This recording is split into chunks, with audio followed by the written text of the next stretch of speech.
এই যে এলাকার কি অবস্থা, এলাকার মানুষজন কিরকম কি আছে। হোসেন ভাই, কি কেমন আছেন, কি অবস্থা?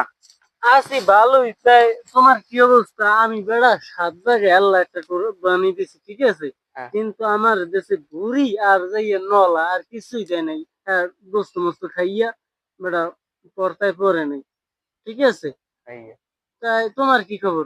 আমার খবর ভালো, আমি একলা দিছি একটা ছাগল যা, আমি কেজি এনে খাইতে রাখি আর তা গরিবের বিলাই দিছি। হনে না আমি এই যে কোরবানি দেওয়া দিয়েছেন না, আল্লাহর নামে দিয়েছেন না, তা আল্লাহর নামে দিয়া আমি যে এই যে বাজে মন্তব্য করেন, এটা কি করা ঠিক? আসলেই তো এটা করা ঠিক না। তাই ভাই আল্লাহ মেরে যে রুমের তৌফিক দিয়েছে সেই রুমের দিয়েছেন, আল্লাহ মেরে যে রুম খাওয়াইছে সেই রুমের খাইছেন। এখন যদি আমি কোরবানি দিয়ে যদি সব একলাই খাইতেছেন তাহলে তো রইবে না, ওটা গরিবের হক, গরিবের দিতে হইবে। আচ্ছা ভাই ঠিক আছে, এরপর যদি কুরবানি টুরবানি দিই একটা ঠিকঠাক মতোই দিমু, এরপর এরকম বাজে মন্তব্য আর করবো না, ঠিক আছে।